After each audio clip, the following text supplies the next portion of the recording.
혼자 있는 시간도 좋지만 함께하는 시간은 더 좋습니다. 우리는 오늘도 그렇게 함께 자라갑니다.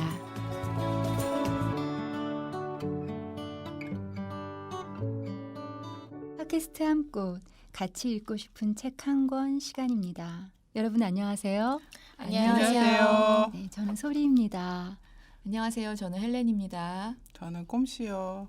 네, 저는 집토끼가 된 토끼입니다. 다시 뵙게 돼서 반가워요. 나왔어요. 오랜만에. 네, 오늘 저희 함께할 책은 하우스키핑이라는 책이에요. 메릴린 로빈슨 지음, 유향란 옮김, 마로니에 북스 출판사에서 나온 하우스키핑 책인데요. 저자 소개 우리 헬렌님이 해주세요. 네, 메릴린 로빈슨은 1943년도에 아이다호주에서 출생을 하셨는데요.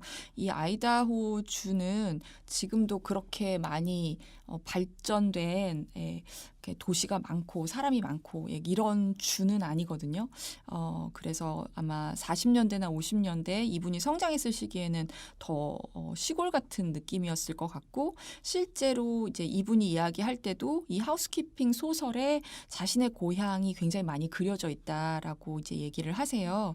그래서 이제 그 느낌을 우리가 좀 생각해 볼 수 있는데, 이분은 영문학 박사가 되셨고요. 그리고 굉장히 많은 상을 받으셨는데 퓰리처상 후보로도 올라가셨고, 미국 인문학 메달도 받으셨고, 미국 의회 도서관상 받으셨고, 또 타임 매거진이 2016년도에 가장 영향력 있는 100인 중에 한 사람으로 이 작가분을 선정을 했고요. 네.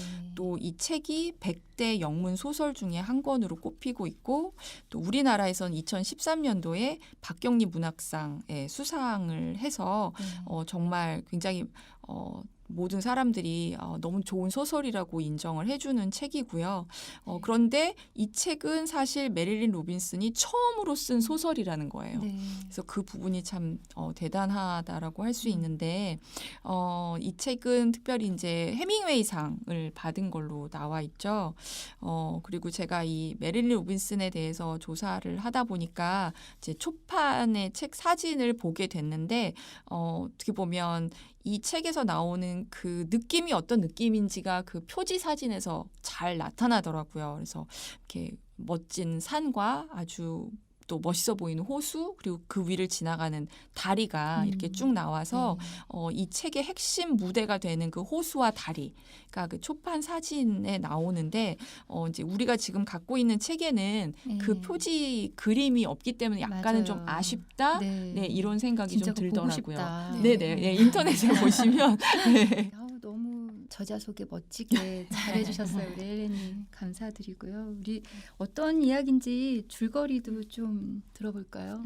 네, 줄거리는 이 책 끝부분에 옴기니의 말에서 간략하게 정리가 잘 돼 있더라고요. 그래서 제가 읽어볼게요. 커다란 호수가 인상적인 핑거본이라는 허구의 마을을 배경으로 펼쳐지는 이 소설은 화자인 루스를 중심으로 어머니와 외할머니에 이르는 3대의 삶을 다루고 있다. 아버지가 누구인지도 모르는 루스는 여동생 루실과 함께 친척들의 손에서 자란다. 어릴 때 엄마가 호수로 자동차를 몰고 들어가 자살한 이래 처음에는 외할머니 손에서 자라다가 할머니가 사망하고 난 뒤 잠시 외고모 할머니들 손을 거쳤고 마침내 막내 이모인 실비의 보살핌을 받는다.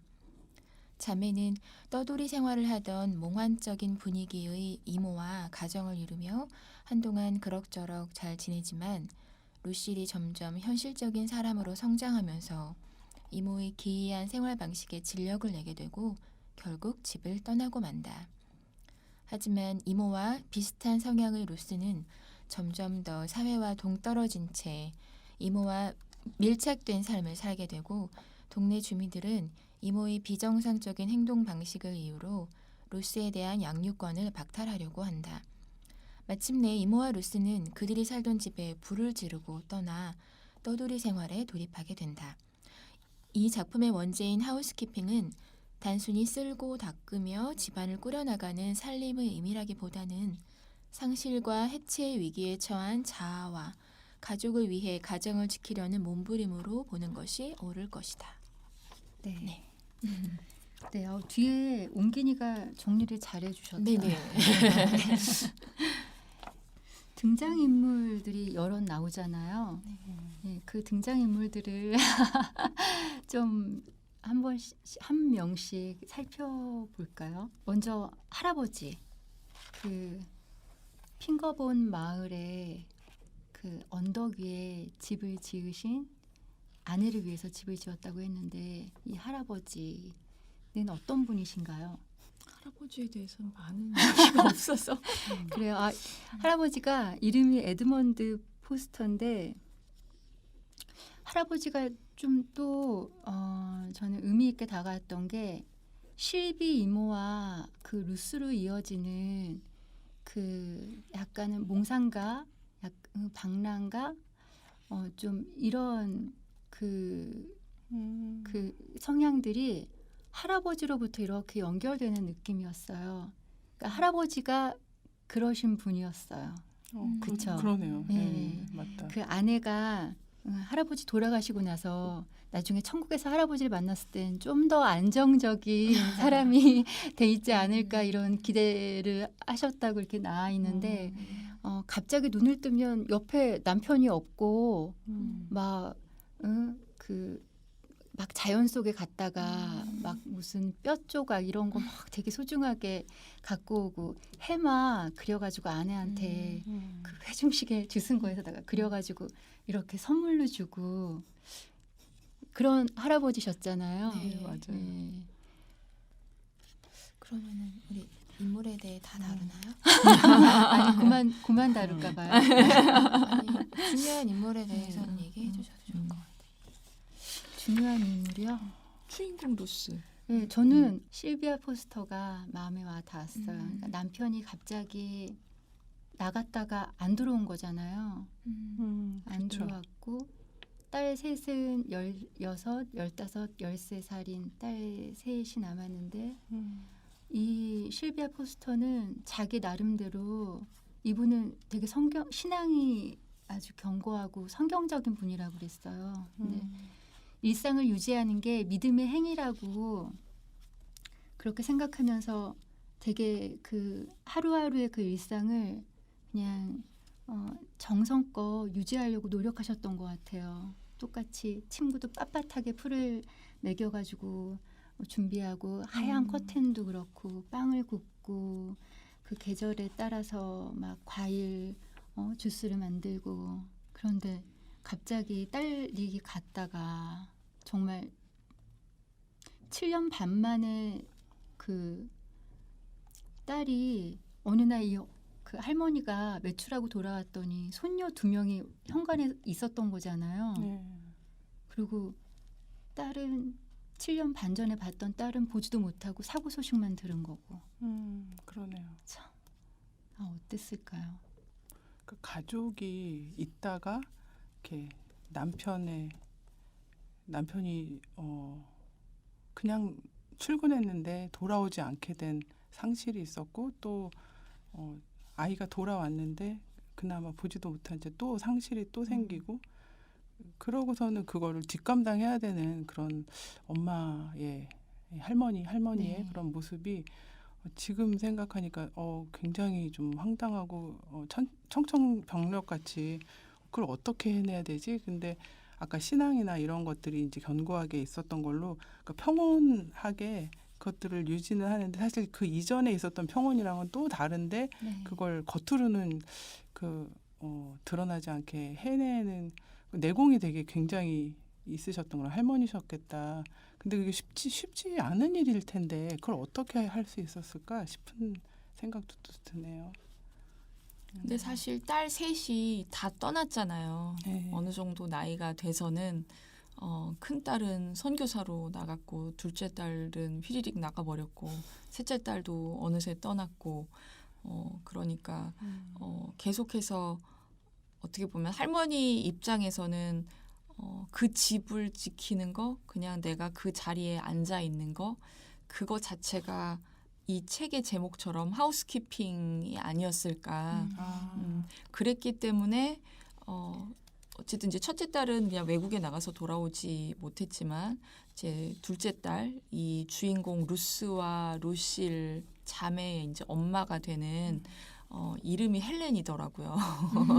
네, 맞아요. 네네 둘째 딸이 이제 돌아올 때는 여기밖에 없었으니까 네 지금 이제 자기가 자살을 하기 전에 이 자신의 두 딸을 엄마한테 맡기러 올 수 있었던 말 그대로 홈이 있었던 거죠. 네.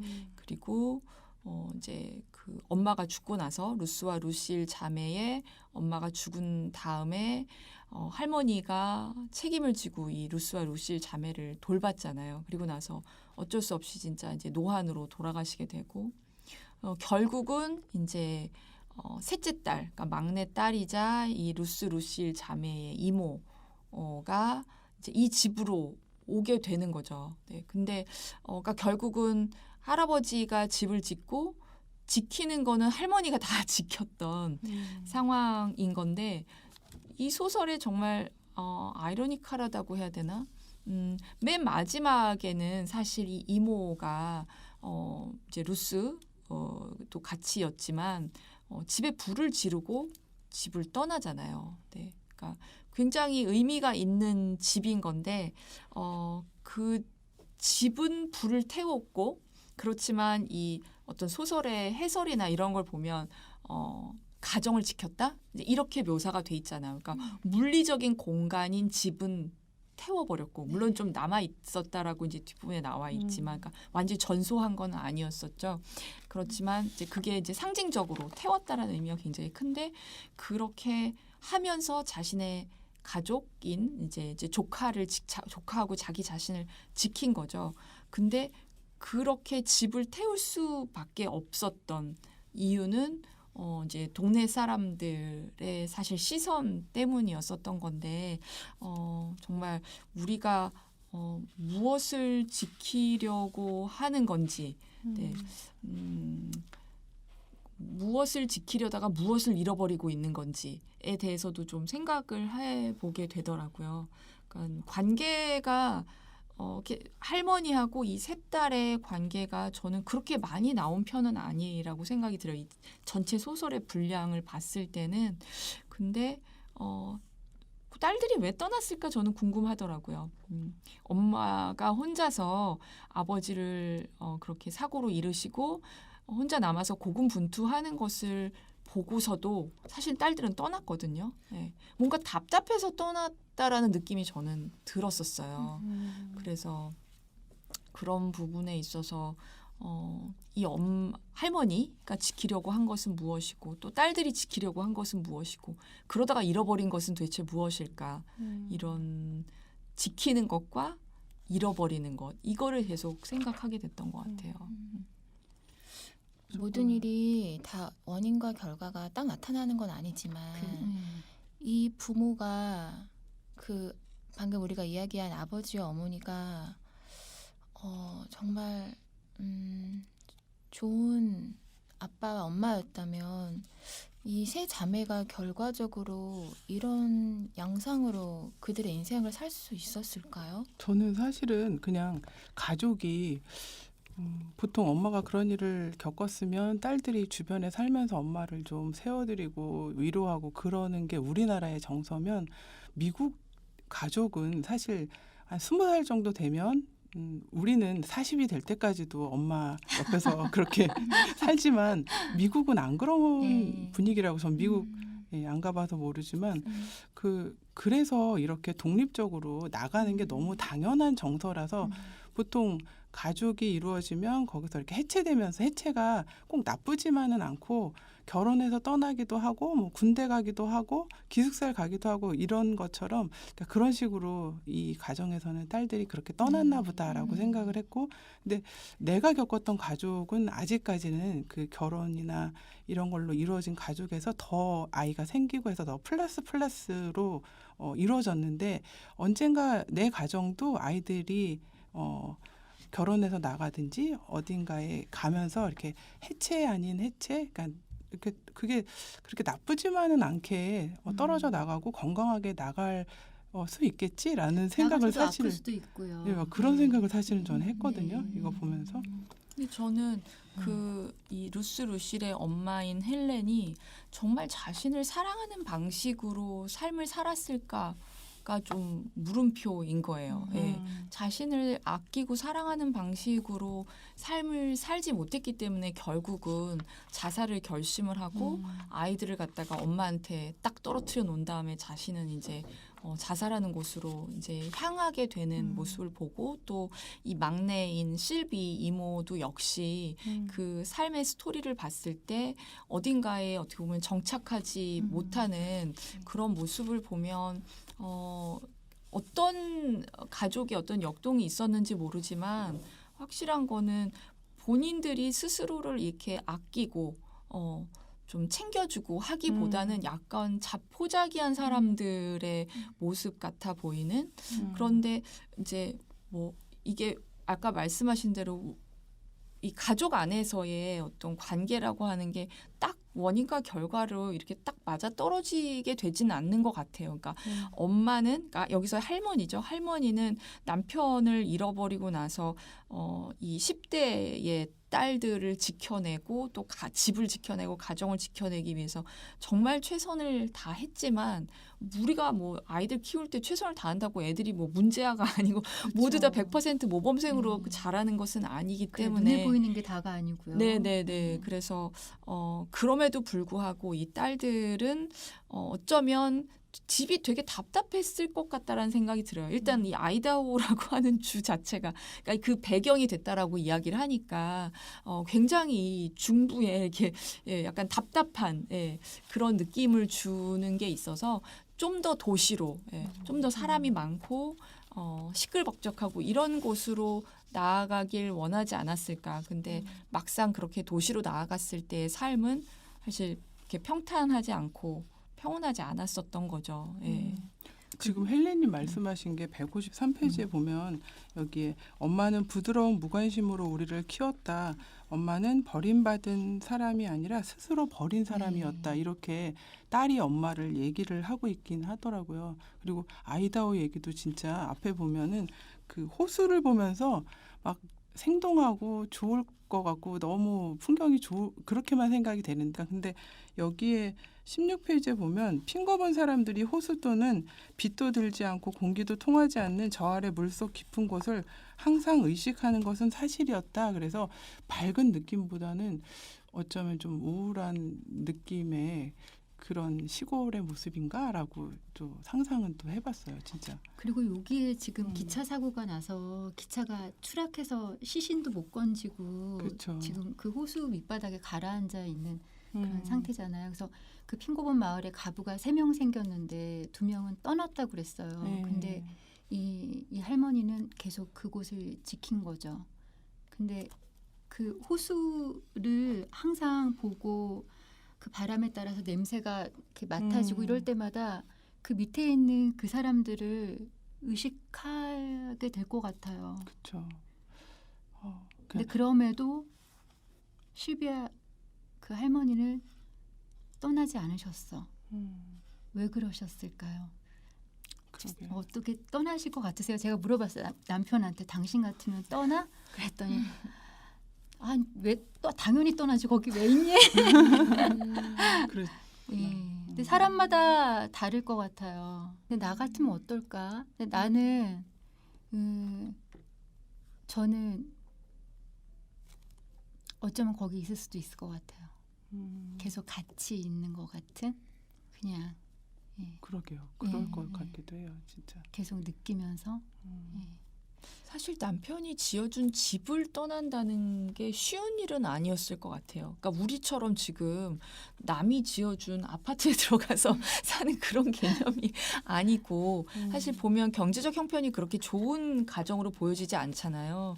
그러니까 그 집을 하나 만드는 데까지 굉장히 많은 수고가 들어갔을 텐데 그 집을 그렇게 쉽게 버리고 떠날 수는 없었을 것 같다는 생각이 들고 그래서 저는 그럼에도 불구하고 마지막에 그 불로 태운 그것이 얼마나 상징적인 의미가 되는지 어떻게 보면 그 과거의 상처나 기억이라고 하는 거, 그리고 핑거본이라는 이 도시 자체가 약간 좀 우울한 도시 같은 느낌을 좀 주는데, 이렇게 좀 쭉 가라앉아 있고 이렇게 눈도 사람들이 많이 오고. 약간 좀 쑥덕쑥덕하는 것도 많고, 그런데 그런 어떤 문화 이런 것들을 이렇게 약간 잘라내 버리는, 끊어내 버리는, 네, 그런 의미에서의 이 불을 지른 것의 의미가 있지 않을까라는 생각도 들어요. 그러네요. 저는 더 넓은 의미의 하우스키핑으로 나아간다, 좀 더 확장시킨다는 생각도 했어요.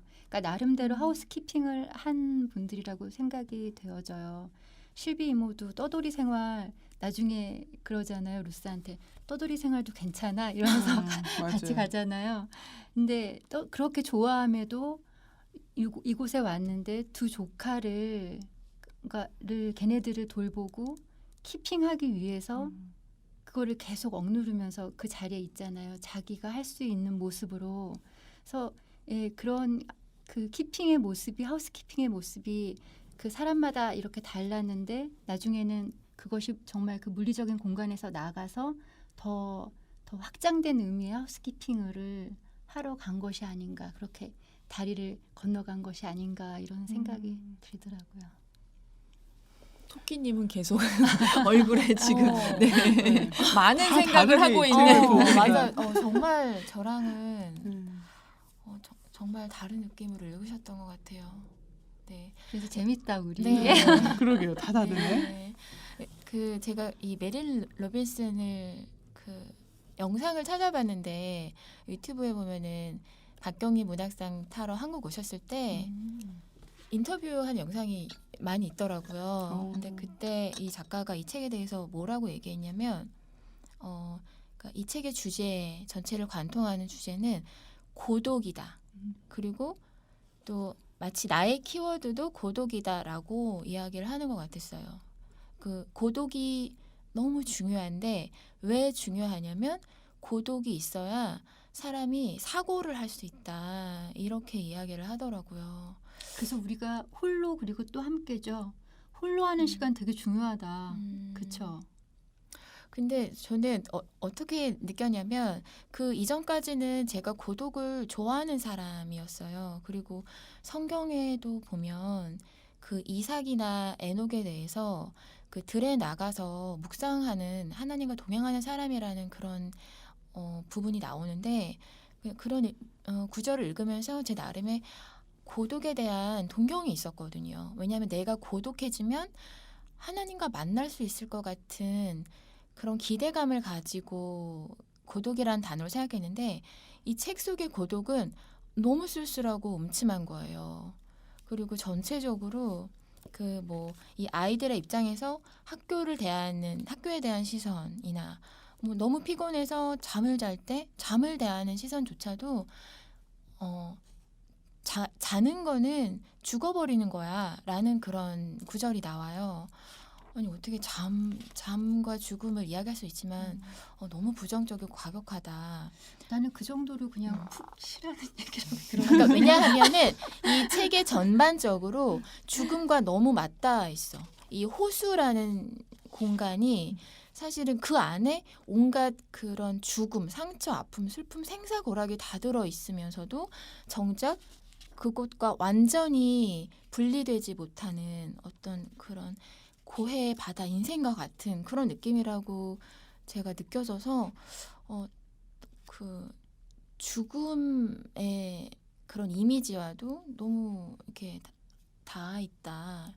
이렇게 저는 느꼈거든요. 그러니까 그 아까 고독에 대해서 얘기하셔서 그런데 그 실비아가 그 할머니가 자기 남편을 정말 사랑하는 때가 이 남편이 막 자기가 좋아하는 그 막 알껍데기 뭐 장수 말벌집에 뭐 파편 이런 거 막 좋아서 이렇게 들여다보고 있을 때 그때는 자기가 그 무슨 감리교 신자라고 그랬죠? 과묵한 감리교 신자인 것도 있고 자기 아내도 잊어버리고 그렇게 집중한다고 그랬어요. 근데 그럴 때 이 할머니가 할아버지를 가장 사랑하는 때이기도 했다고 그랬거든요. 그러면서 당신 자신처럼 완전히 고독한 영혼의 남편이라고 그렇게 묘사했더라고요. 그러니까 이 할머니도 아마 그런 고독한 때가 있었던 것 같아요. 그리고 우리가 그런 고독을 다 갖고 있지 않을까. 그래서 제가 원래 고독을 좋아했는데 이 책을 읽은 후의 느낌은 하나님이 계시지 않은 고독은 안 좋은 거다. 안 좋은 결과로 이어질 수 있다. 그러니까 그 안 좋다라는 그 단어에 그냥 제가 하고 싶은 여러 가지 말들이 그 포괄되어 있는데 그 하나님이 없는 고독, 하나님이 없는 그 끝없는 사고가 근데 그건 사실 결국은 죽음이 맞는 거죠. 네, 네. 예, 예. 하나님이 없는 것 자체가 사실 우리한테 생명이 없는 채로, 그러니까 진짜 생명, 네. 예, 영혼의 생명은 없는 채로 살아가는 거나 다름없기 때문에 하나님이 없는 고독은 결국 죽음, 사망인 거고, 네. 그 느낌이 이 책의 느낌에 상당히 많이 들어가 있는데, 이 분의 배경이 어떤지 또 뭐 아주 자세히는 모르지만 언제나 어떤 책이나 영화들을 보면 약간 그럼에도 불구하고 인간이 이런 식으로 애를 쓴다. 인간은 이런 식으로 생명력을 가지고 있다. 그런 가운데서도 인간은 뭐 이런 첫발을 내딛었다. 이제 이런 식의 마무리를 하는 것들이 이제 굉장히 많잖아요. 이제 그런 느낌 같은 맨 마지막에 그럼에도 불구하고 이 이모와 조카는 어떤 새로운 인생의 길을 이제 여정을 시작을 했다라고 하는 게 약간 하나님이 없는 그 고독의 어떤 죽음 이것을 그 느낌에서 벗어나기 위한 나름대로 인간의 몸부림 이런 걸 보여주는 게 아닐까.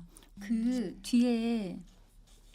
뒤편에 이 실비 이모와 루스가 집에 불을 지르고 떠나게 된 그 계기, 그 주변에 핑거본의 그 마을에 사시는 신앙 좋은 사모님들이 오셔가지고 그 거실에서 루스는 자기는 거실이 아니었던 거야. 그냥 싸놓는 창고였는데 누가 창고를 거미줄을 치우고 깨끗하게 해놓냐고 루스가 그랬는데 그분들이 막 이렇게 보면서 되게 걱정되고 이런 마음으로 루스를 정상적인 가정에서 제대로 된 교육을 시켜야 되지 않겠냐 하면서 이모와 떨어뜨려 놓으려고 하잖아요.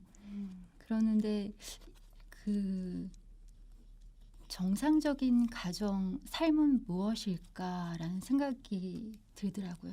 잣대가 내 잣대로 재면 당연히 비정상인 상태가 되는 것 같은데 이거 살림 안 하는구나, 살림하는구나, 살려야 되는데 그게 그 기준도 역시 사람마다 참 다르네 싶기도 하고 가족을 위해서 이 아이를 진짜 가족을 찾아주고 싶은 마음인데 사실은 두 사람이 원하는지를 물어봐야 되는데 그렇죠. 그렇게 원치 않고 둘이 같이 있는 게 더 이 사람들은 루스는 부족함이 없었어요. 네.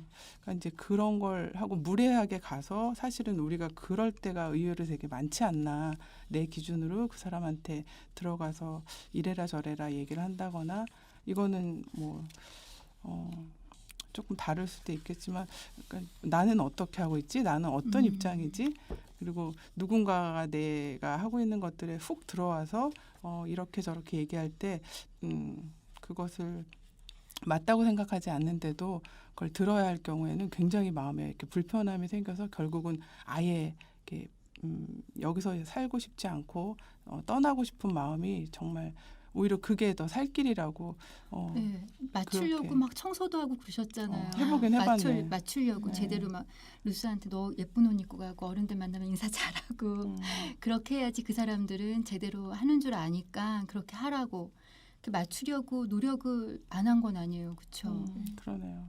근데 만약에 우리가 학교의 학부모로서 루스 같은 아이의 이야기를 이 어머니들 모임에서 듣는다면 네. 아마 분명히 이상한 집이라고 얘기를 할 것 또 같아요. 그렇기도 하네. 어머, 아니 근데 학교를 그게- 나왔다 안 나왔다 네. 그런데 엄마도 없고 뭐 이모랑 살고 있는데 이모도 이상한 사람인가 봐 막 이런 이상한 사람이지 우리가 생각할 때는 그렇죠. 네. 그냥 입고 자고. 아무 데서나 누워서 그냥 자버리고. 그러네요.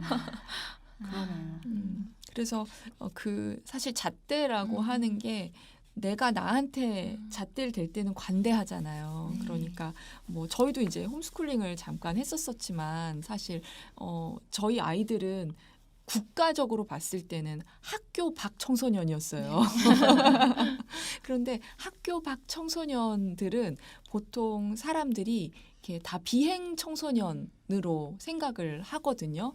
근데 그렇게 우리 아이들이 분류될 아이들은 정말 전혀 아니었고, 예, 그런 사람들의 시선에 굉장히 불쾌했었죠. 네. 그런데 또 막상 제가 또 학교 학부모로서의 그 집단에 들어가서 아까 말씀드린 대로 이런 가정의 이야기를 듣는다면 또 그 잣대대로 재단을 할 거란 말인 거죠. 그래서 이게 정말 그 성경 말씀에 나온 것처럼 네 눈에 정말 들보를 보지 못하고 남의 눈에 있는 정말 그 먼지 가지고 막 굉장히 크게 이야기하는 그런 모습을 여기서도 되게 적나라하게 보여주는 게 아닌가 싶은 생각이 들더라고요. 너무 규정 지어진 게 많은 것 같아요. 그리고 막 그 성경과 신앙이라는 그런 우리가 틀을 만들어서 신앙생활은 어떻게 해야 되고 가정은 어때야 되고 화목한 가정의 모습은 어떻게 윤이 나고 어떤 소리가 나고 이래야 어떤 불빛이 이렇게 비춰지고 이런 그게 너무 틀이 많은 것 같아요. 우리가 어쩌면은 나도 그 틀에 자꾸 맞추려고 하고 그리고 다른 사람이 그렇지 않으면 보기가 불편하고 이렇게 해줘야 될 것 같다는 거기에서 그런 우월감도 느끼고 막 이렇게 해야 돼라고 할 때 우월감도 느끼고 오만함을 아무렇지 않게 이렇게 드러내는 거 아닌가 이런 생각이 들더라고요. 그러네요. 저는 소설을 원래 잘 안 읽는 편인데 정말 이 소설을 읽으면서 그 안에 있는 주인공이랑 나를 뭐 일치시켜도 봤다가 난 이렇게 안 사는데 하고 아니라고도 했다가 되게 그 사람이 돼보고 안 돼보고 비난하는 사람도 돼보고 역할을 혼자 역할극을 하는 듯이 책을 읽으면서 되게 우울한 느낌도 확 들었다가 그러니까 굉장히 오랜만에 저의 감정이나 저의 생각을 다시 한번 제가 스스로 돌아볼 수 있었던 것 같아요. 이 책 보면서. 좋았던 부분 좀 읽어주시겠어요? 저는 제가 이거는 그렇게 중요한 내용은 아닌데 이렇게 세상을 묘사할 수가 있구나. 저는 막 문학소녀 이러지 않걸랑요. 그래서 여기 86페이지에 보면 이모가 도착하고 난 다음 주에 핑거보는 사흘 동안은 찬란하게 태양이 빛났고 나흘 동안은 부드럽게 비가 내렸다. 첫날 고드름이 어찌나 빨리 녹아 떨어지는지 처마 아래의 자갈길이 덜거덕거리면서 튀어올랐다. 알갱이 상태로 남아있던 응달의 눈이 햇볕을 받자 부드럽게 녹아내리면서 덮고 있던 아무 것에나 축축하게 들러붙었다. 둘째 날 고드름이 바닥으로 부서져 내렸고 눈이 무거운 덩이로 처마 위에 낮게 내려앉았다. 이런 표현을 한다는 게 저한테 너무 놀라워가지고 여기다가 한번 진짜 근데 이런 표현들이 너무 많이 있는 것 같아요. 여기저기에. 와 이런 거는 누가 이렇게 쓸 수 있지? 막 대단하다. 줄거리랑은 전혀 상관없는 이제 배경 묘사였어요. 저는요 앞부분인데요 18페이지부터 이어지는 부분들이 저는 같이 나누고 싶었거든요. 제가 좀 읽어볼게요. 아버지가 죽은 후 딸들은 엄마 주변을 맴돌면서 엄마가 하는 모든 것을 일일이 다 지켜보았고 엄마 뒤를 졸졸 따라다니면서 방해했다. 그의 겨울 몰리 이모는 16이었고 우리 엄마 헬레는 15, 실비 이모는 13살이었다. 엄마가 수선할 것을 들고 자리에 앉으면 딸들은 어린 꼬마처럼 잠시도 가만히 있지 않은 채 엄마 주변의 마룻바닥에 모여들어 엄마 무릎이나 엄마가 앉아있는 의자에 머리를 기댄 채 편안한 자세로 자리를 잡곤 하였다. 딸들은 바닥 깔개의 술을 잡아당기기도 하고 엄마의 옷자락에 주름을 잡기도 하면서 이따금 서로 주먹으로 치고받았다. 그러면서 학교에 관해 한가하게 수다를 떨거나 자기들 사이에서 끊임없이 벌어지는 자잘한 불평과 불만을 해결하기도 하였다. 예, 살짝 중략하고요. 딸들이 아주 어린 꼬마였을 때 이후로 그렇게 엄마 주변에 모여들었던 적이 한 번도 없었고 엄마 또한 그 후로 딸들의 머리카락 냄새와 보들보들한 촉감과 숨소리와 무뚝뚝한 태도를 그토록 분명하게 의식했던 적이 없었다. 그것은 엄마에게 기묘한 만족감을 주었다. 딸들이 모두 젖먹이었던 시절 아이들이 엄마의 얼굴에 눈길을 고정시킨 채 다른 쪽 가슴이나 머리카락이나 입술을 만지고 싶어 애를 태우고 잠시나마 욕망을 충족시킨 뒤 잠들고 싶어서 기를 쓰고 자신을 더듬던 순간에 느꼈던 바로 그런 기쁨이었다.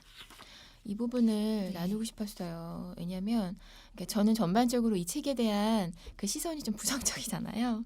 그런데 처음에 이 책을 펼쳤을 때 이 부분이 저한테는 정말 행복으로 다가왔거든요. 비록 아버지가 이제 그러니까 죽은 후에 빈자리를 느끼면서 일어난 변화였지만 이 순간 동안은 행복했을 것 같아요. 엄마는 이 시간을 기쁨이라고 했고 이 세 자매가 서로가 서로에게 이제 필요한 것들을 충족시켜주면서 그냥 보통의 그 평범한 일상을 누렸거든요. 근데 이 시점을 기해서 그 이후로 어떤 변화가 있었을까는 알 수 없지만 좀 마음 아픈 변화들이 있었던 것 같아요. 그리고 또 이 세 자매가 이렇게 셋이 이렇게 옥닥복닥 있으면서 주는 긍정적인 영향이 굉장히 있잖아요.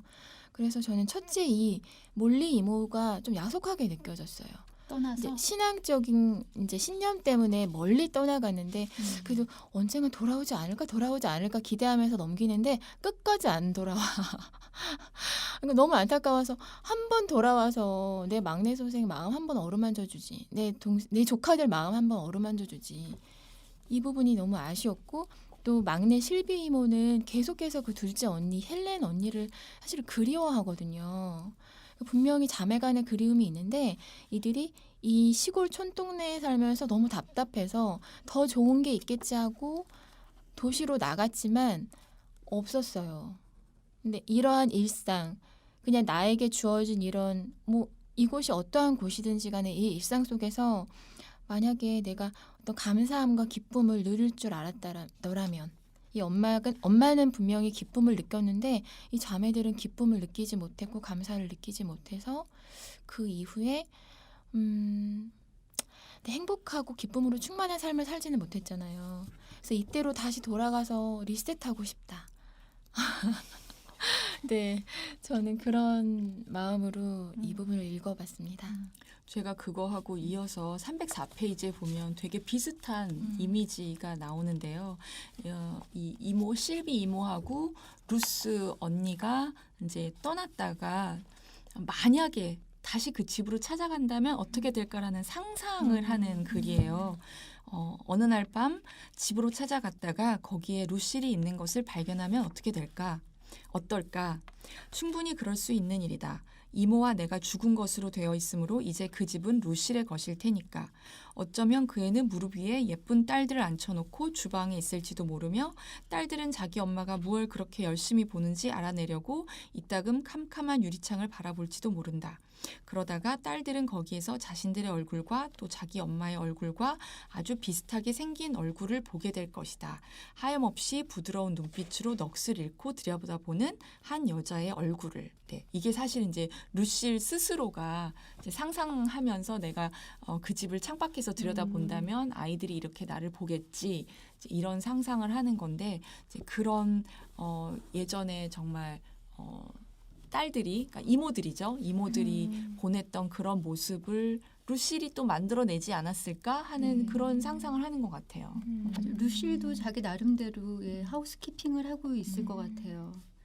저는 그 루스와 루실의 관계가 여기에 좀 약간 묘사된 172페이지인데요. 내가 보기에 당시 루실은 마치 내게 결핍된 의지를 자신이 불어넣어 줄 수 있다는 듯이 내 옆구리를 콕콕 찌르고 밀어붙이고 어르고 달래고 하느라 영원히 바쁠 것 같았다. 나를 좀 더 근사한 모습으로 탈바꿈시키고 광활한 구역 저편에 있는 다른 세상으로 끌어들이기 위해서 말이다. 나한테는 결코 바랄 수 없는 곳처럼 여겨지던 세상이었다. 왜냐하면 그곳에서는 내가 잃어버렸거나 잃어버렸을지도 모르는 것을 하나도 찾을 것 같지 않았기 때문이다. 다른 말로 하면 내가 잃어버린 무언가를 이모의 집에서 찾을 수 있을 것 같았다는 말이다. 그러니까 루시라고 루스는 바라보는 게 원하는 게 완전히 이 부분에서 보면 달랐던 것 같아요. 그러니까 루실이 그거를 이제 알고 나중에 그 루실이 이렇게 표현하잖아요. 언니와 이모는 다른 삶의 방식이 있다는 걸 루실도 알고 있었던 것 같아요. 그래서 그러니까 자기는 그래서 그 선생님의 양료로 그래서 그렇게 이제 어떻게 할 수 없다는 걸 알고 그렇게 가지 않았나 그런 생각이 들더라고요. 네, 오늘 같이 우리 팟캐스트 함께 녹음 하우스키핑 책으로 같이 했는데요. 우리 이 책은 나에게 어떤 책인지 한마디씩 하고 마칠까요? 어려웠다.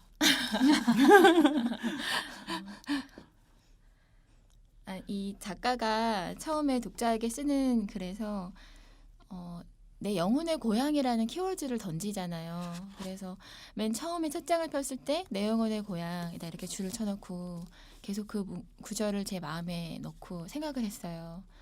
근데 이제 책을 다 읽고 덮고 나서 내 영혼의 고향을 절대로 이 세상에 두면 안 되겠다. 저는 그 생각을 했어요.